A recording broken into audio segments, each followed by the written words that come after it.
My boyfriend called me ugly in front of his friends and dumped me at a restaurant, leaving me to pay for the dinner. As he walked away, he loudly said, "A girl like you should be grateful I even dated you." I smiled and calmly waited. This morning, my phone blew up with 13 missed calls. You guys, I'm still processing what happened last weekend. Like, I keep replaying it in my head and wondering if I somehow imagined the whole thing. But nope, my maxed out credit card and the ice cream stains on my couch confirm it was very real. For context, I had been with Ryan for 2 years. 2 years. Not some casual fling or whatever. We had the whole routine down.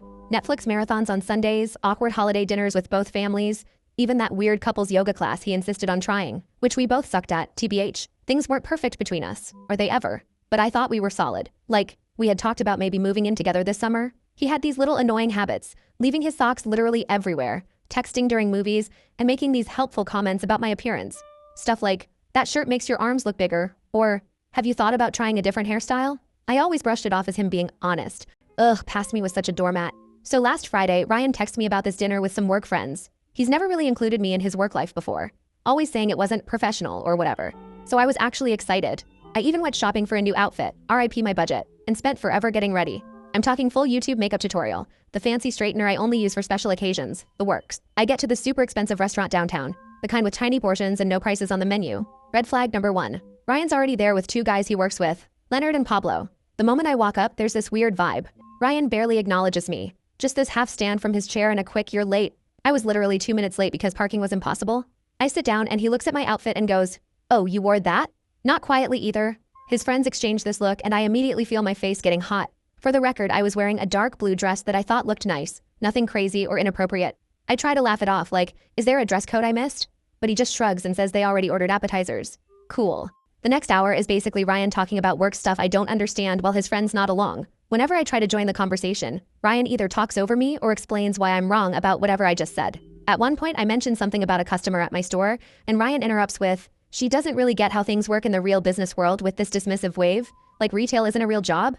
I've been a manager for 3 years." I'm sitting there getting more uncomfortable, wondering if Ryan's always been this condescending and I just never noticed, or if he's showing off for his friends. Either way, not a great look. Then Leonard asks how we met, and I start telling the story about how his coworker Vanessa is my best friend and introduced us. Ryan cuts me off mid-sentence and says, "Yeah, Vanessa felt bad for her. I was doing a favor, really." Then laughs. You guys. My stomach literally dropped. That's not even close to how it happened. Vanessa had actually warned me about Ryan's ego before setting us up, but said he was a good guy underneath it all. Spoiler alert, he wasn't. I excuse myself to the bathroom, mostly so I don't cry in front of them. I'm in the stall texting Vanessa like, "UTF is happening?" when I get a notification that Ryan just tagged himself at this restaurant on Instagram with Boys Night Out. Like I'm not even there. Vanessa calls me immediately, but I sent her to voicemail because I don't want the guys to hear me crying. I splash some water on my face, fix my makeup, and give myself this sad little pep talk in the mirror about getting through dinner with dignity. When I get back to the table, they're all laughing about something, but stop abruptly when I sit down. Awesome. The waiter brings our main courses, and Ryan keeps making these jokes about my food choice. I ordered pasta, one of the less expensive options because I was already worried about the bill, and he keeps saying stuff like carb loading for a marathon, and that's a bold choice for someone with your body type. Each comment feels like a little paper cut and they're adding up fast. At this point, I'm barely eating, just pushing food around my plate and counting the minutes until I can leave. Then Pablo asks Ryan about some presentation, and Ryan launches into this whole story about how his boss loved his ideas, and he's basically running the whole project now. Something clicks in my brain. The week before, Ryan had been stressing about this same presentation, saying his portion was only 5 minutes and he was nervous. Now suddenly he's the star? It's like he's living in some alternate universe where he's the main character. Then the bill comes. The waiter sets it on the table and Ryan picks it up, looks at it for a second, then slides it over to me. I think he's just showing me the total. But then he says, and I will never forget this, "You know what? I don't think this is working." I stare at him, waiting for the punchline. There isn't one. "I've been trying to make this work, but I'm just not attracted to you anymore. I think we should break up." In the middle of a restaurant, in front of his friends, after 2 years together. Who does that? I'm completely blindsided. Are you serious right now? This is how you want to do this? He stands up, grabs his jacket, and says, I still get a knot in my stomach thinking about it. "A girl like you should be grateful I even dated you this long. You're not exactly a prize." Then he and his friends just left. They all walked out together, laughing, leaving me sitting there with a $347 bill for all their stupid Wagyu appetizers and fancy cocktails. The waiter came over with this look of pity that made everything 1,000 times worse. I paid the bill with my credit card, which I'm still paying off from Christmas, yay, and somehow made it to my car without completely falling apart. I called Vanessa from the parking lot sobbing so hard she couldn't understand me at first. She came straight to my apartment with a pint of Ben & Jerry's and a bottle of wine. The real MVP. Between ugly crying and stress eating cookie dough, I told her everything. She was livid. Like, I had to talk her out of driving to Ryan's place and causing a scene. That's when she got weird. She kept asking questions about what Ryan had said about work, the project he mentioned, his role in the company. Finally, she was like, Sabrina, I don't know how to tell you this, but Ryan isn't who he says he is at work. Turns out Ryan isn't some hotshot marketing guy about to get promoted. He's an assistant who makes coffee runs and schedules meetings. All those business trips? Complete fabrications. The big presentation? He was just doing the slides for the actual team. The fancy title on his LinkedIn? Total fiction. I felt like such an idiot. For 2 years, this guy had been lying about basically everything, and I never questioned it. What else had he been lying about? That night after Vanessa left, I went into full detective mode. I scrolled back through our text history, our photos, everything. So many inconsistencies I'd missed. Comments about money that didn't add up. Times he had to work late, but his location showed him across town. I couldn't sleep. I kept replaying that moment in the restaurant. How small he made me feel. How humiliated I was. At like 3 a.m., I get a text from a number I don't recognize. Hey, it's Cody from Ryan's office. Vanessa gave me your number. There's some stuff you should know. That's when things got really interesting. First update. First, thank you all so much for the supportive comments on my last post. I literally cried reading some of them. In a good way. A lot of you asked for an update, so here's what happened next in this absolutely wild situation. So after finding out from Cody, who works with Ryan, that my boyfriend of 2 years had basically been living in a fantasy world of his own creation, I spent the next few days in that gross post-breakup fog. You know the one, where you're alternating between crying into a pint of ice cream and angrily scrolling through old photos wondering if any of it was real. My apartment looked like a disaster zone. Dishes piled up, laundry everywhere, and approximately 7 empty DoorDash bags because cooking felt impossible. The worst part was that I kept having these moments where I'd think of something funny to text Ryan, then remember what happened, and it was like being dumped all over again. My brain was literally stuck in a loop of, did that actually happen? And how did I not see this coming? I'd also been avoiding social media because I just knew Ryan would post something annoying. But Wednesday morning, I finally caved and checked Instagram. Sure enough, there was Ryan with some gym selfie captioned, "Level up, know your worth." The audacity. I nearly threw my phone across the room. Vanessa came over that evening with takeout and found me wrapped in my comforter like a sad burrito. She's been amazing through this whole thing, making sure I eat actual food, listening to me rant about the same things over and over, and not once saying, "I told you so," even though she had her suspicions about Ryan from the beginning. While we were eating, Vanessa showed me her texts with Cody. Apparently, they'd been talking a lot, and he had tea to spill. According to Cody, Ryan had been telling everyone at work that he dumped me because I was clingy and always talking about marriage. What? I was not the one who made a Pinterest board called Future Home Ideas. Yes, Ryan actually had one of these, which he claimed was research for some work project. Then Cody dropped the real bombshell. Ryan wasn't just lying about his job title. He was currently on probation for taking credit for other people's work and might actually get fired soon. All those late nights working? He was frantically trying to fix mistakes before anyone noticed. Those business trips? Complete fiction. I was still processing all this when my phone rang. It was Tina, Ryan's mom. I almost didn't answer. Awkward. But figured I should be an adult about this. Tina has always been super sweet to me, like, remembers my birthday and actually asks questions about my life, kind of sweet. She sounded concerned and asked if everything was okay between me and Ryan. Apparently, he told his family we had a little fight, but everything was fine. A little fight? The man publicly humiliated me, dumped me in front of his friends, and stuck me with a massive bill. I tried to keep it vague, saying we were taking some space because I didn't want to put her in the middle. Then she mentioned Ryan's birthday dinner on Saturday and how the whole family was looking forward to seeing me there. You guys, I nearly choked on my lo mein. Ryan had told his family we were still together, and that I was coming to his birthday dinner.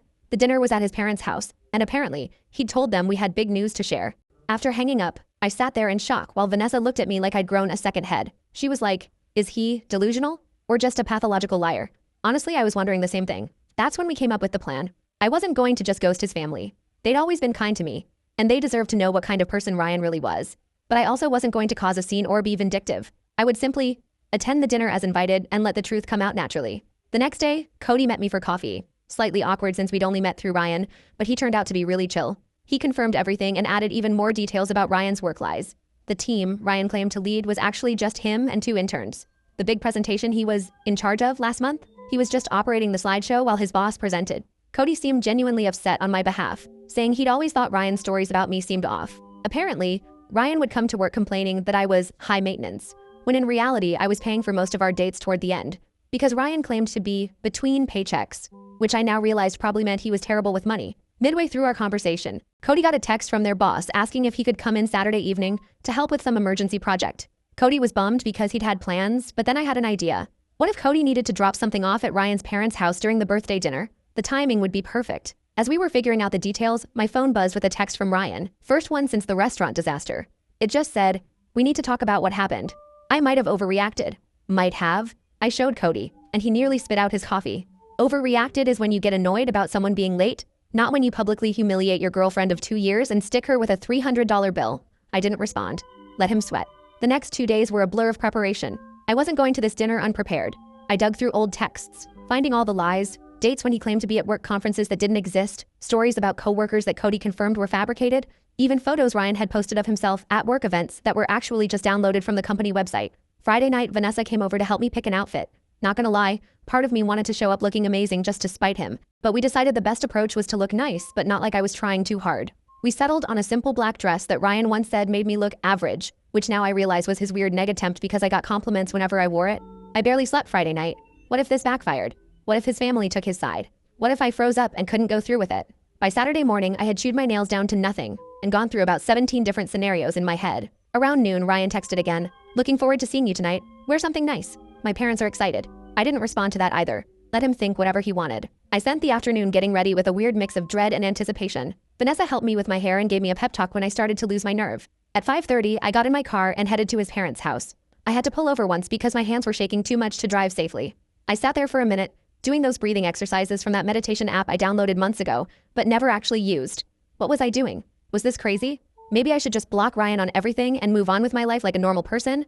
But then I thought about him sitting there at his birthday dinner, probably telling everyone some fake version of our relationship, maybe even making himself the victim somehow.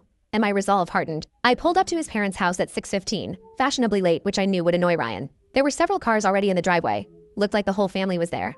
I checked my makeup in the rearview mirror, took one last deep breath, and walked to the door. Ryan's dad opened it with a big smile and a hug, ushering me inside. The house smelled like Tina's famous pot roast, and for a second I felt a pang of sadness.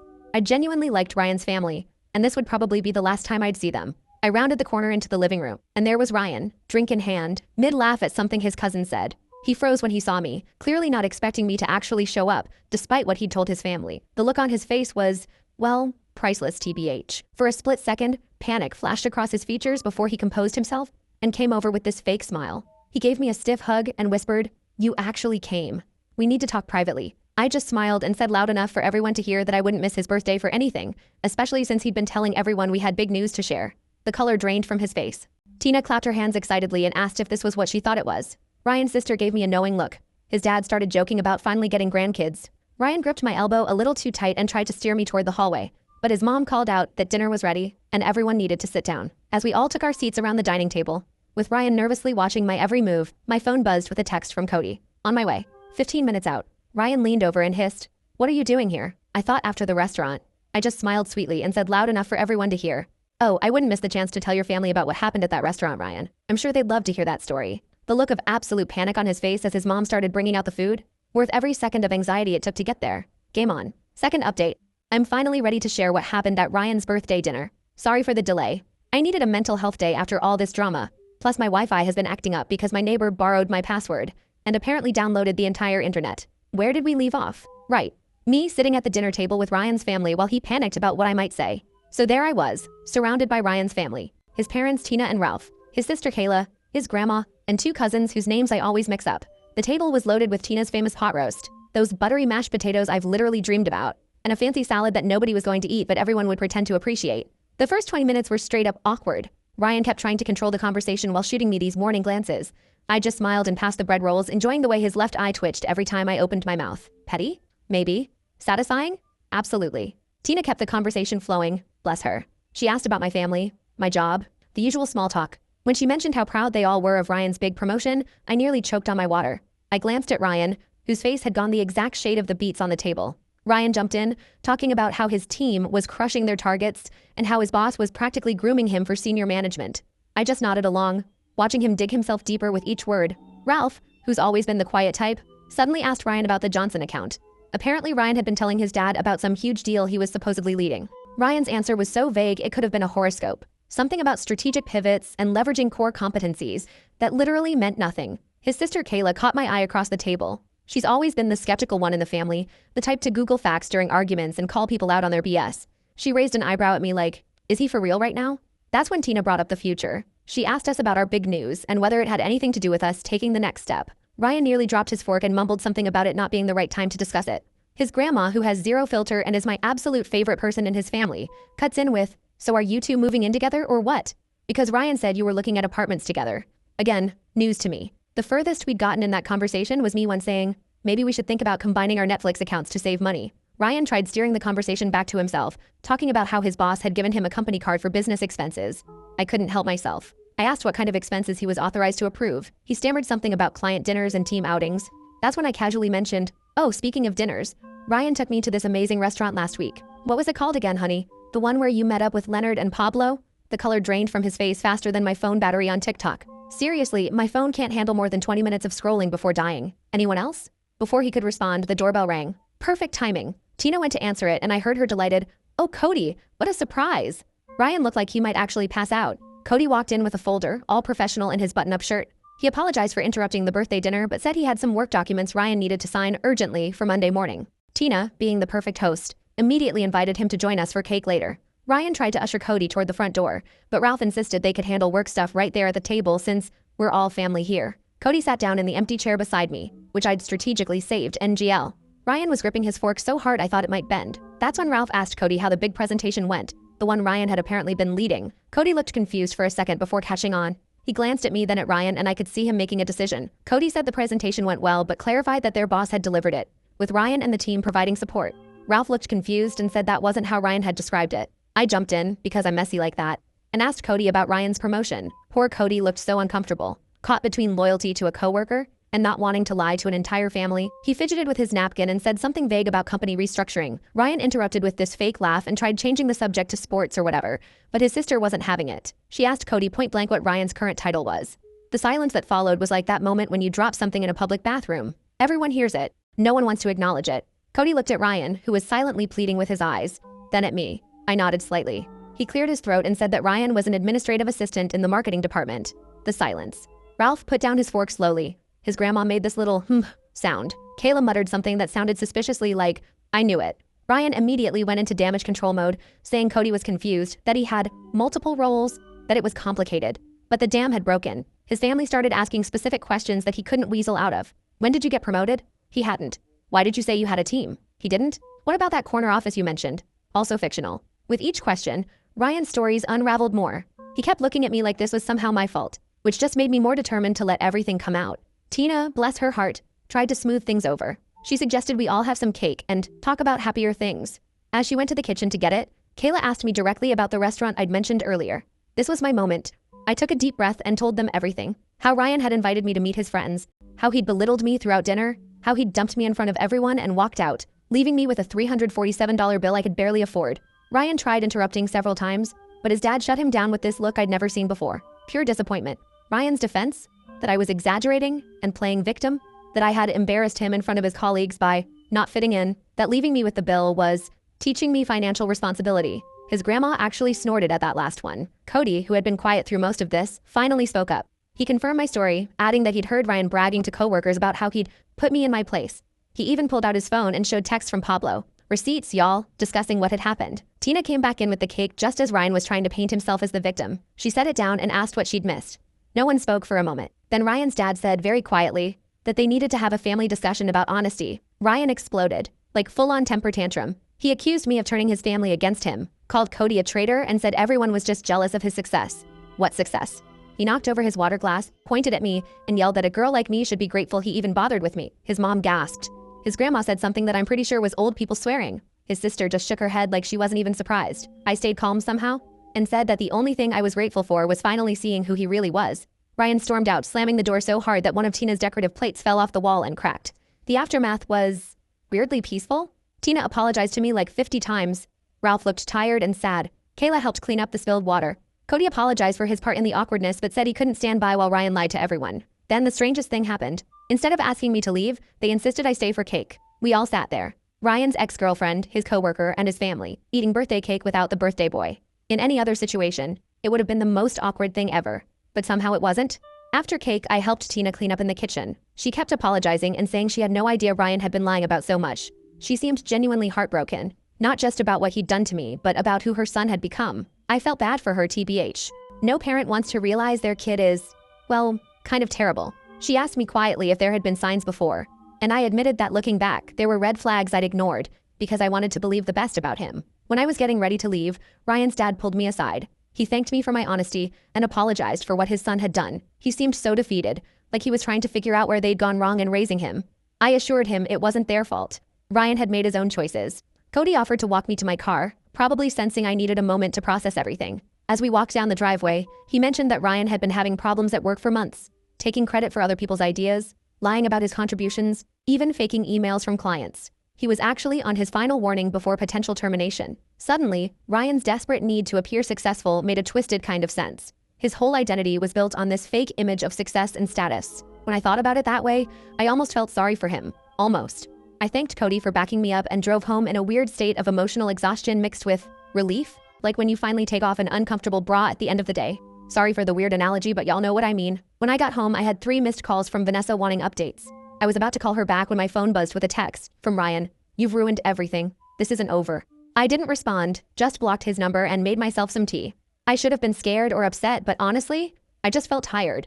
And maybe a little proud of myself for standing up to him. I thought that was the end of it. I really did. But this morning, my phone blew up with 13 missed calls. From Ryan's mom, his sister, Cody, and several numbers I didn't recognize. Something had happened overnight.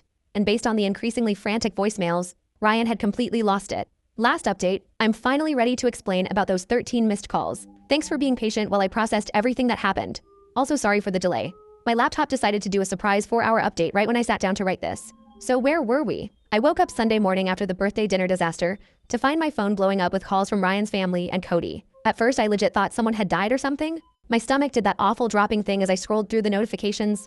5 missed calls from Tina, 3 from Kayla, 2 from Cody, and 3 from numbers I didn't recognize. I called Tina back first because she seemed the most worried based on her voicemails, which were just variations of "Sabrina, please call me as soon as you can." She picked up on the first ring, sounding exhausted. Apparently, after Ryan stormed out of the birthday dinner, he'd gone on a complete bender. He'd shown up at his ex-girlfriend's apartment at like 2 a.m., drunk and ranting about how I'd ruined his life. The ex, who I didn't even know existed TBH, was understandably freaked out and called Kayla, who had to go pick him up. But that wasn't all. Ryan had also spent the night sending unhinged messages to practically everyone we knew. He'd texted Cody threatening to ruin him at work. LOL, good luck with that when you're about to get fired. He'd posted this long, rambling status on Facebook about how he was surrounded by snakes and people would regret betraying him. Most concerning was that he'd posted my address in a private message to his friend Pablo, saying he was going to make me pay for humiliating him. Pablo, who apparently has some moral compass, immediately called Tina and forwarded the message, which is why she was trying so desperately to reach me. I was sitting on my couch in my ratty old pajamas, hair still in yesterday's messy bun, trying to process all this information while Tina apologized approximately 50 times for her son's behavior. I should have been scared, I guess. But honestly, I just felt tired. Like when your phone is stuck at 1% battery for hours, just waiting for it to finally die so you can charge it and move on. Tina insisted on coming over just to make sure I was okay, which was super sweet but also made me panic clean my apartment. Nothing motivates tidying up like knowing someone's mom is about to see your living space. Am I right? I was literally throwing dirty laundry into my closet and scrubbing dried toothpaste off the bathroom sink when my doorbell rang. It wasn't just Tina. Kayla was with her too. They brought coffee and those little pastries from the bakery near their house, which, not gonna lie, might be what I miss most about being with Ryan. We sat at my tiny kitchen table with the wobbly leg that I've been meaning to fix for months, and they filled me in on the Ryan situation. According to Kayla, this wasn't the first time Ryan had lied about his life. In college, he'd apparently told everyone he was on the baseball team when he'd actually been cut during tryouts. He'd once claimed to be talking to a popular girl who had no idea who he was. There was a whole pattern of him creating this fictional version of himself that was more successful, more popular, more everything. As they were talking, my phone kept buzzing with texts from friends who'd seen Ryan's social media meltdown. Vanessa was freaking out, wanting to come over with her boyfriend who does kickboxing just in case. She watches too many crime shows, I swear. My group chat was blowing up with confused messages about the dramatic subtweets Ryan was posting. That's when my doorbell rang again. I literally froze, wondering if it was Ryan. Kayla peeked through the blinds and let out a long breath.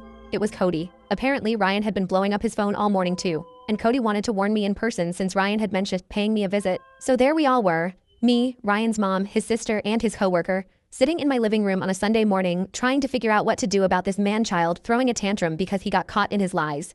If it wasn't so stressful, it would have been hilarious. Like, imagine explaining this situation to someone who wasn't there. Cody mentioned that their boss had already gotten wind of Ryan's social media tirade. Someone had screenshotted and forwarded it. So Monday at work was going to be interesting. Kayla was worried Ryan might do something stupid if he lost his job on top of everything else. That's when my doorbell rang again. This time, it was the building manager, looking super awkward. Apparently, Ryan had been downstairs making a scene in the lobby, demanding to be let up to my apartment.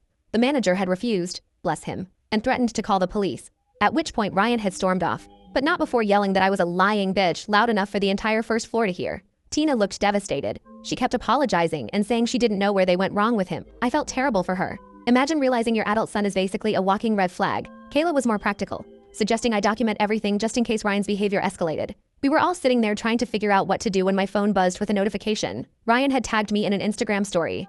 Against my better judgment and everyone in the room telling me not to look, I opened it. It was a photo of me from early in our relationship, sleeping on his couch with my mouth open, captioned, "Miss Perfect who ruined my birthday isn't so perfect. A girl like you should be grateful anyone took pictures of you at all." Like, that was his big revenge? A slightly unflattering photo from 2 years ago? I actually laughed out loud, which wasn't the reaction Tina was expecting. But honestly, if that was the worst he could do, I was going to be fine. Just as we were discussing next steps, there was a loud pounding on my door. We all jumped. Then we heard Ryan's voice, slurring slightly. "I know you're in there. Open the door." Cody immediately stood up like he was going to confront Ryan, which was sweet, but unnecessary. I was already calling the building security guard, perks of a slightly more expensive apartment building. Ryan kept pounding and yelling, and I could hear my neighbor's door open as she came out to see what the commotion was about. By the time security arrived, Ryan had moved on to kicking the door. The security guard didn't mess around. He told Ryan to leave or he'd call the police.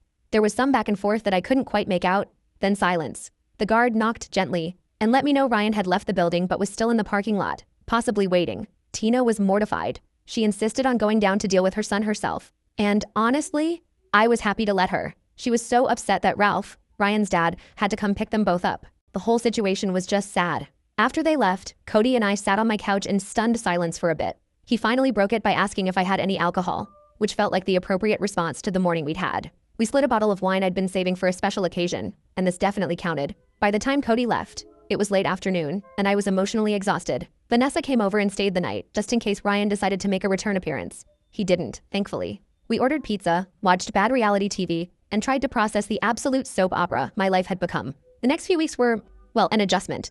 Ryan got fired from his job after failing to show up for 3 days and sending inappropriate emails to several coworkers. He moved back in with his parents temporarily, which I only know because Kayla and I have kept in touch. She's actually pretty cool. We get coffee sometimes. Ryan tried to contact me a few more times, leaving voicemails that ranged from angry to tearful to weirdly nostalgic. I saved them all just in case, but never responded. He created a few fake Instagram accounts to message me, but they were so obviously him.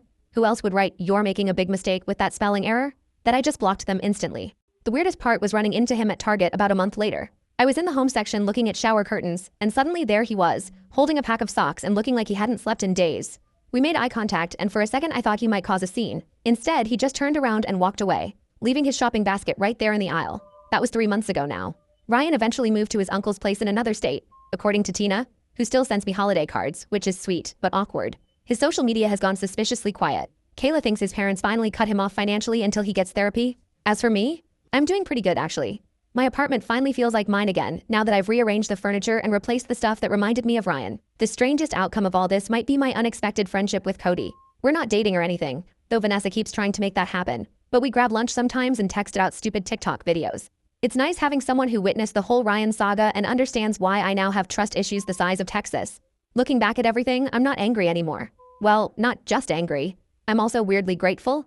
Not for dating Ryan, definitely not that, but for finding out who he really was before things went further. Imagine if I'd moved in with him or something. Shudder.